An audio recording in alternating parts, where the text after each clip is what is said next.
오늘 나눌 말씀의 제목은 아버지의 사용 후기입니다. 요즘에는 물건을 살 때 직접 물건을 만져보고 입어보고 사기도 하지만 요즘에는 특별히 또 코로나 이후에 요즘에는 인터넷으로 시켜서 택배로 물건을 받아볼 경우가 참 많잖아요. 그러다 보니까 뜻하지 않는 사고를 때때로 경험하고는 합니다. 제가 바지를 샀어요.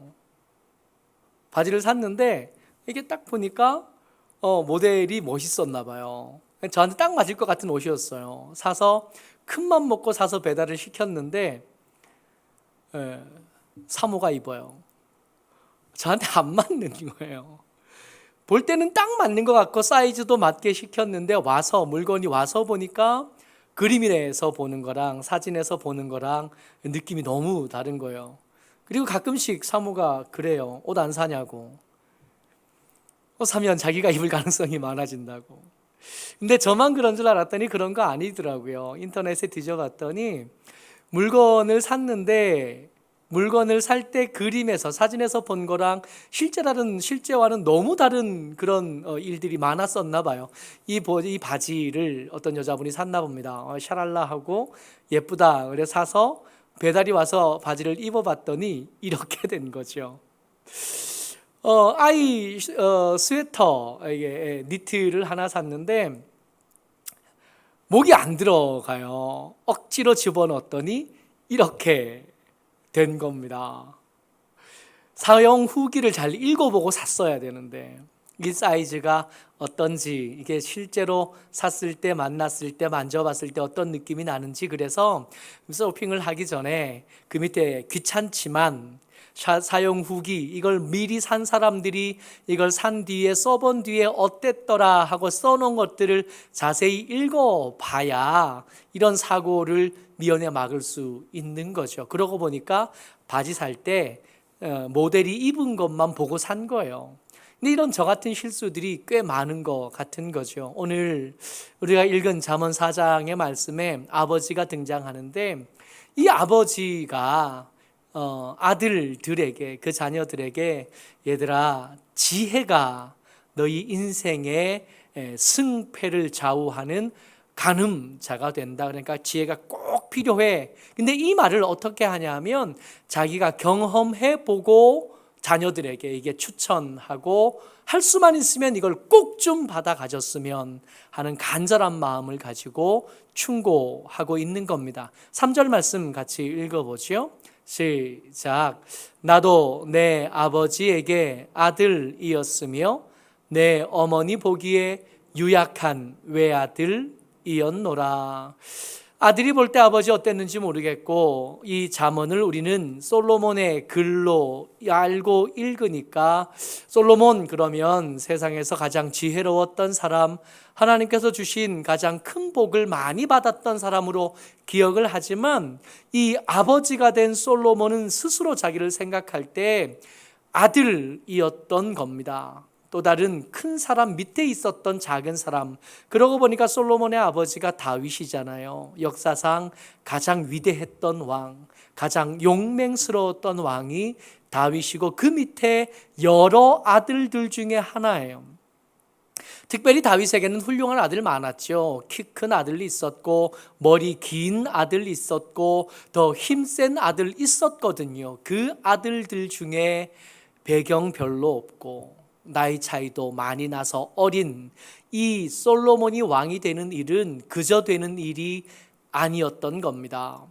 내 어머니가 나를 보기에 나는 유약한 그렇게 볼품없는 외아들일 뿐이었다 그래요. 그럼에도 불구하고 지금 아들에게 왕위를 물려줄 수 있게 된 것은 지혜 때문이었다고 말하는 겁니다. 모쪼록 오늘 말씀을 나눈 뒤에 이 지혜가 우리 생각 속에서 우리 기억 속에서 1순위가 될 수 있게 되시기를 주의 이름으로 축복합니다.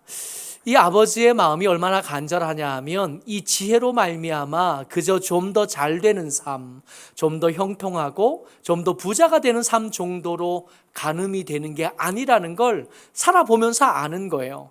여러분, 왕자 솔로몬은 힘이 없었기 때문에, 그 지지 세력이 없었기 때문에 언제든지 형제들의 난에서 피해자가 될 수 있고 언제든지 제거될 수 있는 대상이기만 했거든요. 근데 죽지 않고 살았던 건 지혜 때문이었다 추억하는 겁니다. 4절 말씀 같이 읽어요. 시작. 아버지가 내게 가르쳐 이르기를 내 말을 내 마음에 두라, 내 명령을 지키라. 그리하면 살리라. 그리하면 살리라. 솔로몬이 죽을 위기를 그 젊을 때, 어릴 때 수도 없이 겪으면서 왕이 되기까지 매번 편안한 밤을 보내지는 못했던 것 같습니다. 죽을 위기가 참 많았어요. 그러고 보니까 다윗의 아들들 중에 반역을 일으킨 사람이 있었고요.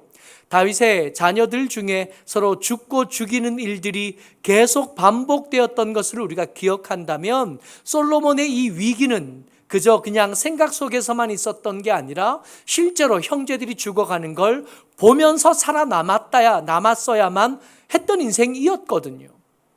어떻게 살아남았냐? 지혜가 나를 살린 겁니다. 그래서 아들에게 말하는데, 여러분, 부모 눈에 아들이야 언제든지 어릴 수밖에 없고, 팔순 노모가 육순 된 아들에게 나갈 때 길 잘 건너라, 차 조심해라, 길 조심해라 한 말을 들을 수밖에 없는 것처럼 그렇게 부족해 보일 수밖에 없는데, 그 아들이 살려면, 그 유약한 외아들인 그 아들이 살아나려면, 세력이 없고 지식이 없고 돈 없고 힘없는 여러분들과 제가 살아나려면 아버지 되신 하나님의 간절한 마음으로 다른 엉뚱한 것에 눈 팔지 말고 지혜가 널 살릴 수 있으니까, 지혜가 너를 건질 수 있으니까 지혜를 구하라 라고 말하는 겁니다. 그래서 오늘은 이 아버지의 간절한 마음을 따라 아버지가 경험한 지혜가 어떤 거였는지, 그 지혜가 아니면 왜 안 되는지 이 말씀을 좀 나눠보려고 합니다. 아버지의 사형 후기 첫 번째 이야기입니다. 이 지혜를 얻는데 어느 정도로 얻어야 되냐 하면 사랑하는 이의 마음을 얻을 때처럼. 여러분, 우리가 평생 이것저것 간절함으로 이것도 얻고 싶고 저것도 얻고 싶고 하지만 가만히 돌이켜보면 제일 간절했던 때가 언제였냐 하면 사랑하는 사람이 있는데 그 사람이 아직 나를 좋아해 주지 않는 거예요. 마음에 꽉 찬 사람이 있는데 그 사람이 아직 나를 쳐다봐 주지 않고 나를 바라봐 주지 않아요. 그 마음을 얻으려고 할 때처럼 간절한 때가 또 있겠나 말하고 있는 겁니다. 4장 5절 말씀이요. 같이 읽습니다. 시작. 지혜를 얻으라, 명철을 얻으라. 내 입의 말을 잊지 말며 어기지 말라. 여기서 지혜와 명철을 얻으라 그러는데, 이 아버지가 이 말씀을 이렇게 기록하면서 어떻게 쓰셨냐 하면 지혜를 여성형 명사로 씁니다. 그러니까 히브리어 단어는 여성, 남성이 있는데 의도적으로 이 지혜라는 단어를 여자의 이름으로 써서 이렇게 놔뒀다고요. 명철도 마찬가지예요. 이 명철을 여자의 이름, 김지혜, 김명철 이렇게 된 겁니다. 의도한 게 있어요. 의도한 게 뭐냐면 이게 무뚝뚝한 아들이, 이게 뭐 이렇게 살가운 말도 한마디 안 하고 고맙단 말도 제대로 못하던 아들이 어느 날 연애하기 시작하더니 평생에 내 배 아파 낳은 아들이 그렇게 부드러운 놈인 줄 몰랐잖아요.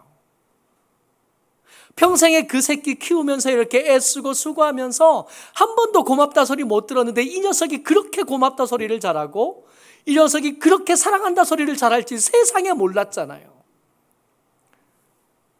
꽃다발을 사서 들어오길래 엄마 생일인 줄 알았나 했더니 여자친구 선물이었잖아요. 여러분, 이것 때문에 배신감도 느끼고 마음이 상할 수도 있겠지만 여러분, 차라리 그것 때문에 마음 상하는 게 좋아요. 나이 많이 먹은 아들, 많이 먹은 딸이 평생 엄마 옆에만 붙어 살면 그건 또 어떡할 거예요? 연애 잘하는 아들이 그나마 낫습니다. 연애 잘하는 딸이 그나마 나아요. 그래서 얼른 짝 찾아가는 게 그게 좋습니다. 우리 아들 군대 가더니 엄마랑 통화를 1시간씩 해요. 옆에서 지켜보자니까 눈꼴 쉬어 죽겠어요. 사모가 제 전화는 그렇게 살갑게 안 받거든요. 어떤 마음으로 지혜를 얻어야 되냐 하면 연애하는 마음으로 지혜를 얻어요. 그냥 있으면 좋고 없으면 말고 그 정도가 아니라 할 수만 있으면 그동안 얻었던 모든 것들을 다 팔아서라도 이 지혜만큼은 꼭 얻으래요.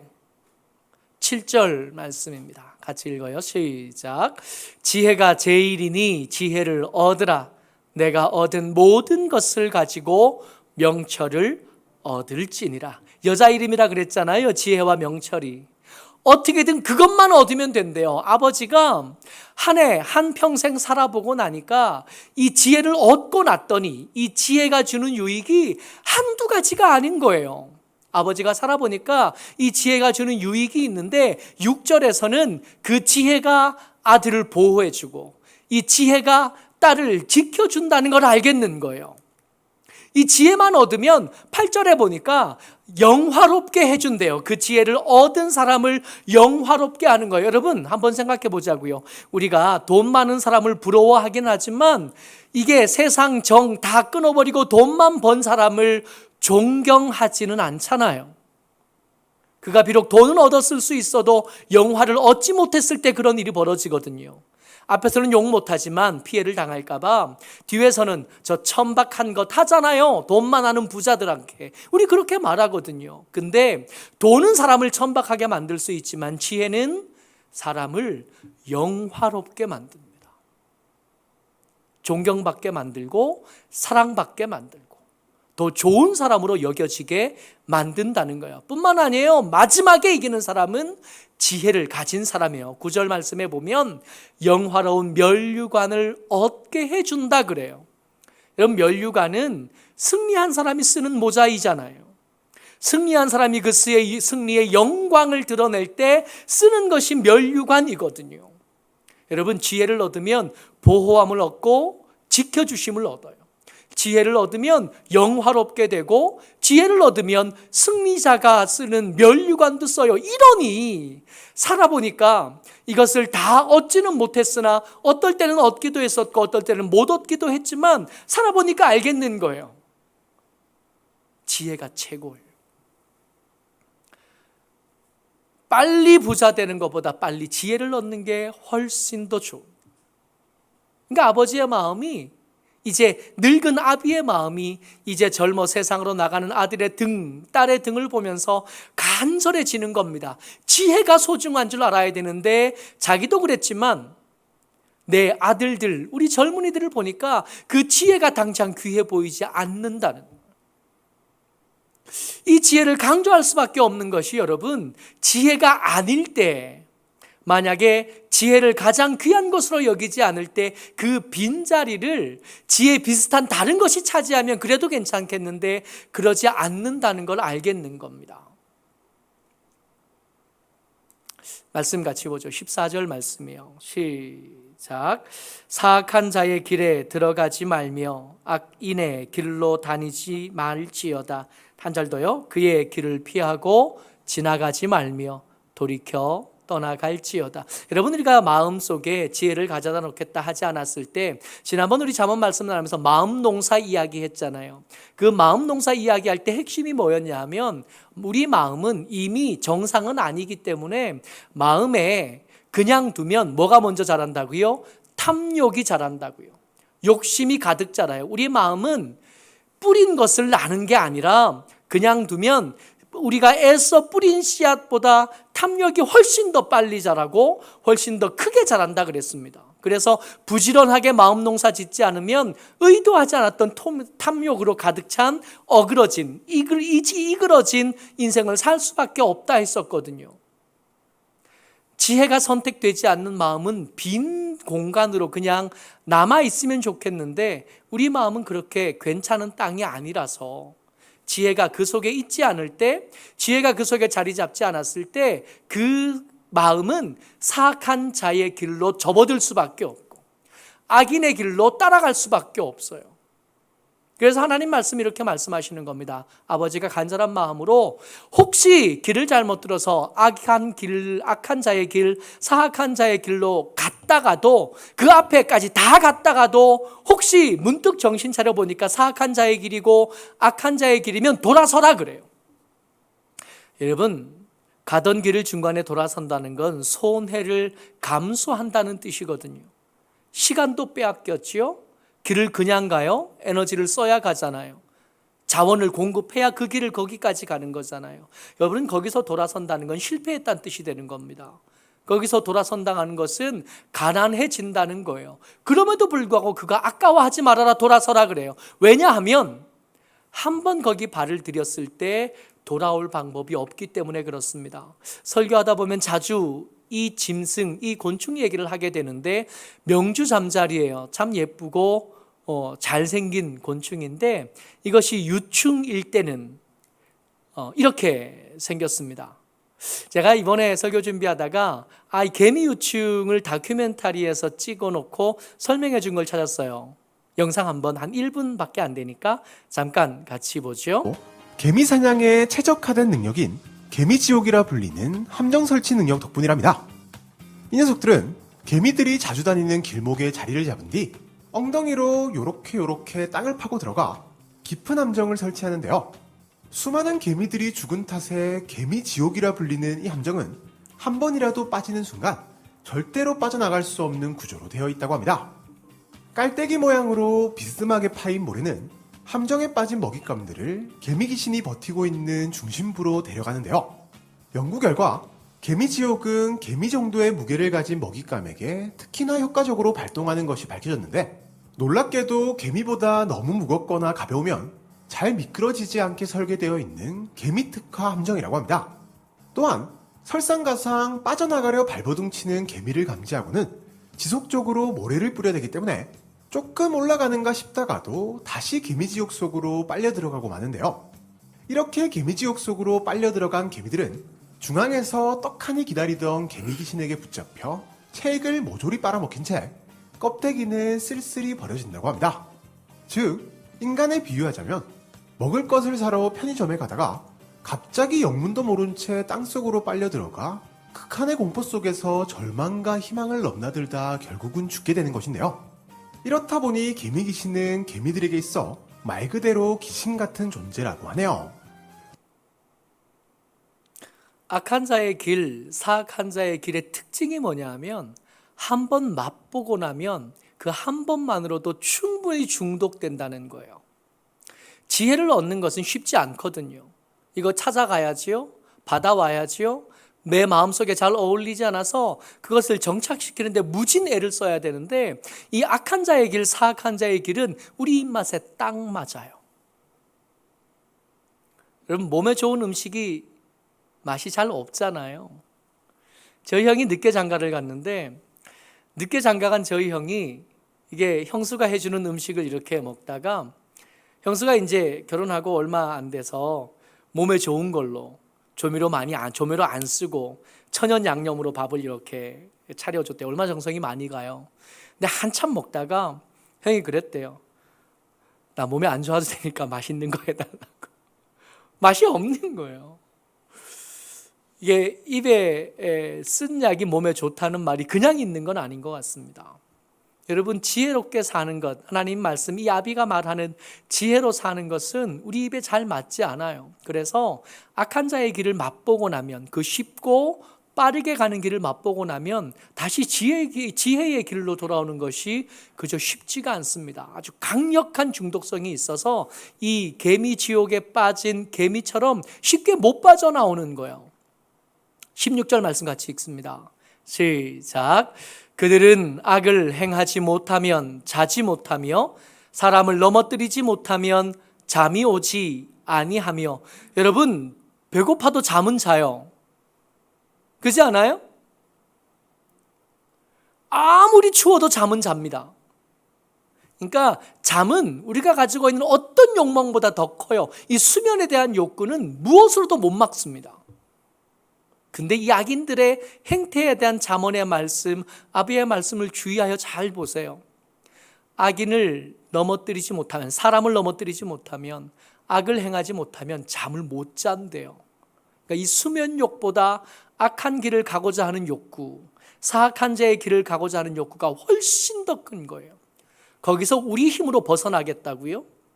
거기서 우리가 다짐하고 결심해서 이 길에서 벗어나겠다고요? 여러분, 착각인 거예요. 한번 그 길에 들어가고 나면 다시는 벗어나지 못합니다. 아까 그 개미처럼 중간쯤 어느쯤 지혜에 가까워진 것 같다가도 다시 미끄러져 넘어지는. 마지막 한 가지 더요. 아버지의 사형 후기를 배우고 있는데 세 번째는 뭐냐면 마음을 지키라입니다. 우리가 아는 성경 말씀, 외우는 성경 말씀 몇 절 안 되는데 그 중에 꼭 들어가는 게 이 말씀이잖아요. 잠언 4장 23절 말씀입니다. 시작. 모든 지킬 만한 것 중에 더욱 내 마음을 지키라. 생명의 근원이 이에서 남이니라.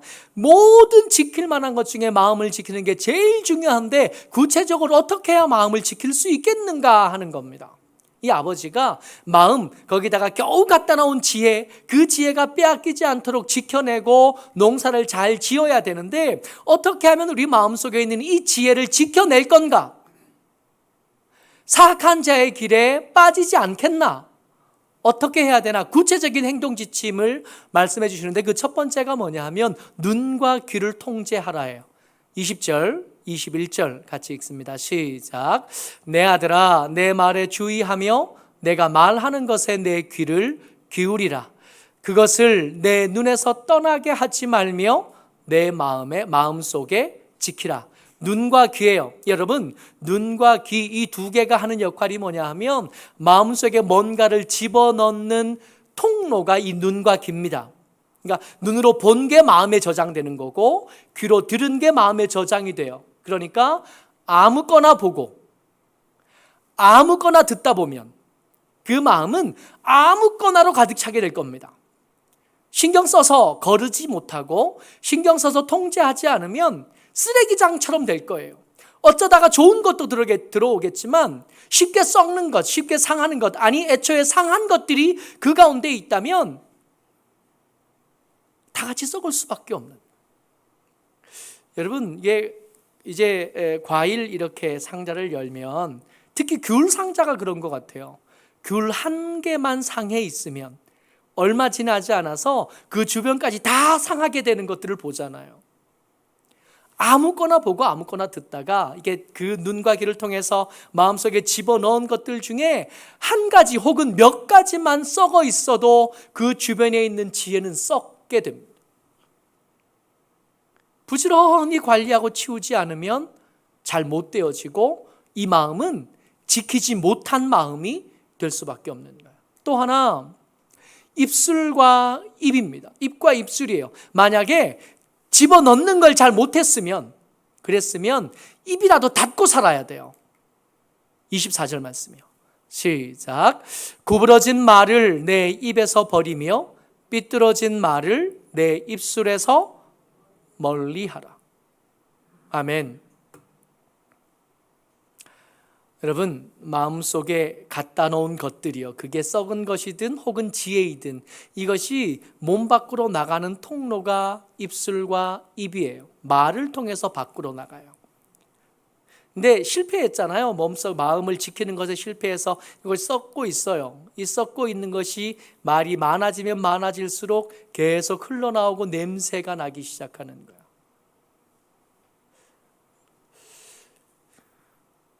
큰 소리 치는 거, 화가 나서 그런 게 아니라 마음이 썩어 있어 그런 겁니다. 함부로 말하면 안 되는 대상을 향하여 함부로 말하게 되는 거, 여러분, 말버릇이 안 좋은 게 아니라 마음 버릇이 안 좋은 거예요. 우리 아내들에게, 우리 남편들에게 함부로 말하는 거, 말하는 습관이 잘못된 게 아닙니다. 그렇게 얄팍한 문제가 아니라 마음이 합당하지 못한 거예요. 그 마음이, 그 썩어진 마음들이 이렇게 역겨운 것으로 토해지듯이 함부로 대하면 안 되는 자들에게, 그 대상들에게 함부로 쏟아진 겁니다. 부모에게 함부로 말하는 자들, 함부로 말하는 아이들, 선생님들에게 함부로 말하고 친구들에게 함부로 말하는 아이들 많잖아요. 입이 문제인 것 같지만 그렇지 않아요. 입이 문제가 아니라 마음이 썩은 거예요. 그 썩은 것들이 그 속에 더 이상 갇히지 못하고 있다가 나온 겁니다. 이들을 향하여 속담이 말하는 거예요. 침묵이 금이라고. 속이 썩었으니 아무리 제대로 잘 포장된 말을 한다고 해도 그 속에 숨긴 의도가 생길 수밖에 없고 더러운 냄새가 날 수밖에 없는, 아버지의 사용 후기, 지혜를 사용한 아버지의 사용 후기를 배우고 있습니다. 그 첫 번째가 뭐냐 하면 이것이 최고예요. 쌓은 것, 얻은 것, 가지고 있는 것 모든 것 다 팔아서라도 이 지혜를 얻으면 인생은 영화롭게 될 수 있고 인생은 성공할 수 있다 말합니다. 지혜가 선택되지 않았을 때 그 빈자리는 빈자리로 남는 게 아니라 사악한 자와 악한 자의 길로 채워지게 되고, 그 사악한 자의 길을 맛보게 되면 다시 벗어나는 것은 우리 자력으로는 불가능해집니다.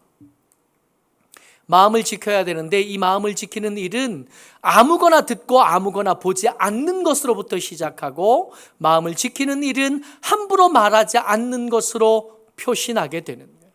모쪼록 저와 여러분들이 주의 은혜 가운데 지혜를 사모하고 지혜를 얻어서 아버지 하나님께 주시는 면류관도 쓰고 사람들 중에 있을 때 영화롭게 되어지는 하나님의 사람 다 되시기를 주의 이름으로 축복합니다. 아멘.